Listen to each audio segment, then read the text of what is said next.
மக்களே நிறைய பேர் அன்னைக்கு சுங்காங்கடைக்கு பானைச்சட்டி கடைக்கு போனீங்கல்ல, என்ன வாங்கினீங்க ரம்யாக்கான்னு கேட்டிருந்தீங்க. இன்னைக்கு வந்து ஒரு ஸ்பெஷல் ஐட்டங்கள் தான் வாங்கியிருக்கேன் மக்களே. விலைன்னு இருக்கக்கூடியது வாங்கலை, இல்லாதே தான் வாங்கியிருக்கேன் பார்த்துக்காங்க. அதுக்கப்புறமா நானும் எங்கள் அண்ணியும் தான் போனோம். எங்கள் அண்ணி வந்து இந்த கருப்பு சட்டியெல்லாம் வாங்கி அவங்க கொண்டு போயிட்டாங்க. எதுக்கு அண்ணியை வீடியோவில் காட்டலைன்னா அன்னைக்கு வீடியோவில் வர விருப்பமில்லை என்று சொன்னார்கள். ஆகவே நான் காட்டவில்லை.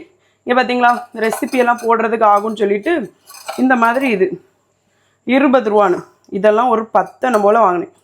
ஒன்று 20 ரூபா தானே அப்படின்னு சொல்லிட்டு ஒரு 10 வாங்கினேன் மக்களே. இந்த ரெசிபி போட யூஸ் ஆகும் பார்த்தீங்களா, எப்படி விலை கொள்ளாமா?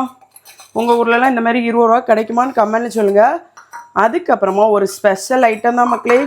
நம்ம வேறு இப்போ சந்தோஷமாக இருக்குமா, அதனால் சந்தோஷத்தை கொண்டாடும் விதமாக ஒரு ஸ்பெஷல் இதான் வாங்கியிருக்கேன். இதை பார்த்த உடனே ரம்யாக்கா என்னத்தையோ குடிக்க போகிறா போல இருக்கு, சந்தோஷமாக வேறு இருக்கான்னு சொல்லிட்டு இருக்காளேன்னு நினைக்காதீங்க மக்களே. இந்த கப்பை பார்த்த உடனே அந்த மாதிரி தான் நினைக்கும். ஒரு பொருளை பார்த்த உடனே எடை போடக்கூடாது. என்ன விஷயம்னா, இந்த கப்பில் வந்து எதாவது நம்ம குடிக்கணும்னு ஒரே ஆசை. அதனால் சரி நம்ம வந்து அந்த இதை குடிக்காமல் வேறு ஏதாவது இந்த கப்பில் குடிப்போம், ஸ்டைலாக குடிக்கலாம்ல. எப்படி மக்களே? இது வந்து 100 சில்லற ரூபா, நல்லா இருக்குது பார்த்தீங்களா? இதுவும் சுங்க கடையில் தான் வாங்கினேன். அதுக்கப்புறமா இதெல்லாம் 20 ரூபாய்க்கு உங்கள் ஊரில் கிடைக்குமான்னு கமெண்ட்ல சொல்லுங்கள். வீடியோ பர்சனாக லைக் பண்ணுங்கள். உங்களுக்கு இந்த மாதிரி மண் பொருட்கள்லாம் பிடிக்குமா மக்களே? பாய்.